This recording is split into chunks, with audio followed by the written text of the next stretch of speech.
অবশ্যই দরুদ পড়লে অনেক সওয়াব পাওয়া যায়। সর্বশ্রেষ্ঠ যে ফজিলত, ওই ফজিলতের নাম হলো আমার নবীজি মুস্তাফাকে স্বপ্নে যুগে দেখা। সবচেয়ে বড় ফজিলত, এর চেয়ে বড় ফজিলত দরকার আছে?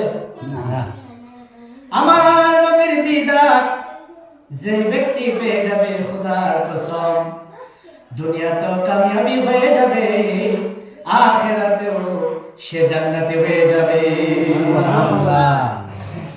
আমার নবীর দিদার মুস্তাফা যে পাবে, তার ভিতরে দুনিয়াবি লোভ ঢুকবে না, দুনিয়াবি কোনো চিন্তা তার ভিতরে থাকবে না, কোনো অহংকার থাকবে না, কোনো দিমাগ থাকবে না, কোন রকম চিন্তা ভাবনা দুনিয়াবি লোভ কখনো তার ভিতরে কাজ করবে না।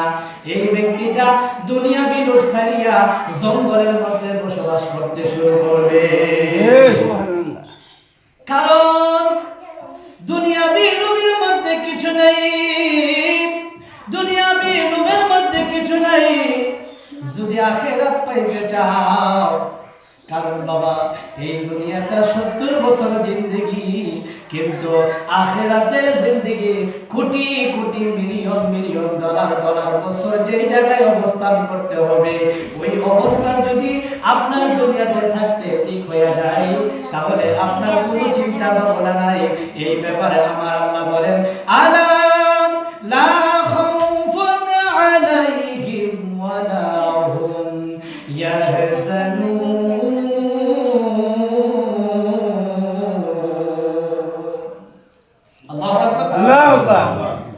আমার আল্লাহ বলেন, যারা রাসূলকে পেয়েছে তারা আল্লাহর ওলিতে পরিণত হয়ে গেছে। আর যারা ওলি হয়ে গেছে, লা খাউফুন আলাইহিম ওয়ালা হুম ইয়াহজানুন। কুরআন প্রমাণ করছে দুনিয়াতেও তাদের ভয় নাই, আখিরাতেও তারা কখনো চিন্তিত হবে না। সুবহানাল্লাহ। কারণ আখিরাতে এমন চিন্তা আপনার ভিতরে থাকবে, আল্লাহর থাকবে কাহারিয়ত, সেই আল্লাহর সামনে আল্লাহর রাসূলরা পর্যন্ত দাঁড়াইতে পারবে না। সুবহানাল্লাহ বলেন না? অথচ আল্লাহর ওলিদের ব্যাপারে আল্লাহ বলছেন হাশরের ময়দানে তাদের কোনো চিন্তা নাই, তারা আমি আল্লাহর সামনে দাঁড়াইতে পারবে। সুবহানাল্লাহ। যেখানে আল্লাহ রাসূলের কথা নিষেধ করেছেন, কিন্তু ওলিরা দাঁড়াইতে পারবে। কারণ কি?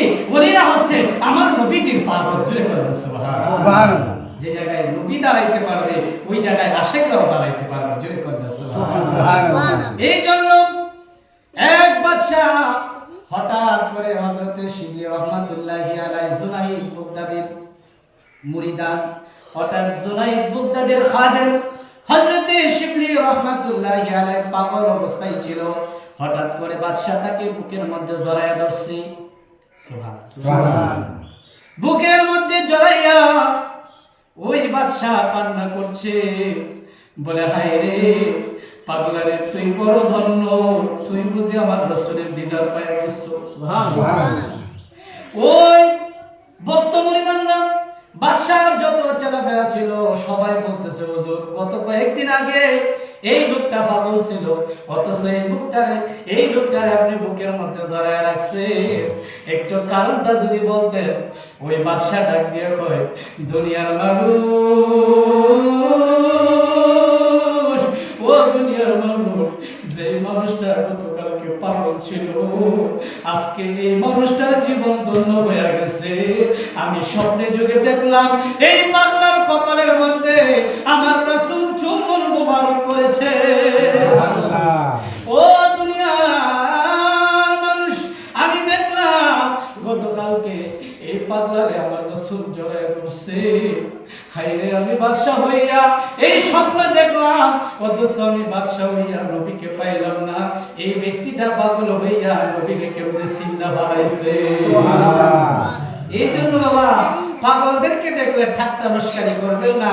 জানেন না আপনি এই পাগলের মধ্যে কি আছে? কথা বল না, ঠিক কিনা? এই পাগল দেখলে কখনো মস্কারি ঠাট্টা করবেন না, কারণ কার ভিতরে কি আছে জানে একমাত্র কে? আল্লাহ। আমার ভিতরে, আপনার ভিতরে, তার ভিতরে কি আছে কেউ বলতে পারে না। বলতে পারেন কে? আল্লাহ। এই জন্য কারোর সাথে ঠাট্টা মস্কারি করা যাবে না। ওই বাদশা তাকে যখন জড়াইয়া ধরল, সকল মানুষ জিজ্ঞাসা করলো তাকে কেন জড়াইয়া ধরলেন, সে তো পাগল। এই বাদশা যখন একটা পাগলের জড়াইয়া ধরলো, মানুষ আশ্চর্য হয়ে যাবে না? ভালো মানুষ সেইটা জড়াইয়া ধরতে গেলে হিমশিম খায়। বাদশার সাথে জড়াইয়া ধরছে, বাদশার বুকের সাথে আরেকটা মানুষের বুক মিলছে, মানে ওই মানুষটারে সম্মান করে মানুষ। বাদশা যেহেতু সম্মান করে, মানুষও তারে সম্মান করে। যেহেতু পাগলে জড়াইয়া ধরছে, এবার মানুষ জিজ্ঞাসা করতেছে কেন তারা জড়াইয়া ধরলেন? বলছে আমার নবী দেখলাম গতকালকে আসা তার কপালের মধ্যে চুমো খাইছে। শুধু চুমো খাই নাই, তারে জড়াইয়া ধরছে।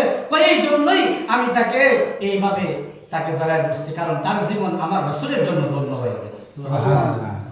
এবার ওই পাগলাকে জিজ্ঞাসা করতেছে সকল বাদশাহ প্রজারা সকলরা জিজ্ঞাসা করতেছে, সেনাপতিরা জিজ্ঞাসা করতেছে, বাইরে তুমি তো পাগল মানুষ, তোমারে আমার নবী কেমনে দিদার দিছে? কিউ তোমার তো ননসেন্স, মানে তোমার তো বুদ্ধি শক্তি এরকম নাই, পাগলের মতো ঘোরাফেরা করো, অথচ তোমার কাছে নবী চলে এসেছে। ওই পাগলা বলতে লাগলেন, আমার কাছে নবী মুস্তাফা এই জন্য এসেছে, আমি ঘুমানোর আগে নবী মুস্তাফার উপরে প্রতিদিন 100 বার করে দুরূদ শরীফ পড়তাম।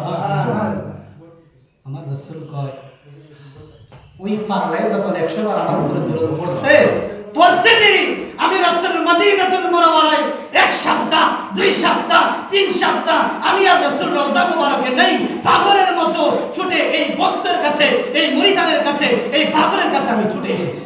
সুবহানাল্লাহ। কারণ আমি নবী মুস্তাফার উপরে যখন কোনো ব্যক্তি দুরূদ শরীফ পড়ে, আমি আর রাসূল রওজা মুবারকে থাকতে পারি না। ওই ব্যক্তিটা ধনী হোক গরীব হোক, যত নিম্নমানেরই মানুষ হোক না কেন, আমি নবী মুস্তাফা তার ভাঙা ঘরের মধ্যে হাজির হয়ে যাই। এই জন্য সবসময় রাসূল পাকের দিদার রাখতেন, রাসূল পাকের মহব্বতে দিদারের আশায় রাসূলকে দেখার আশায় সবসময় দুরূদ পড়বেন। আল্লাহ তাআলা কবুল করুন।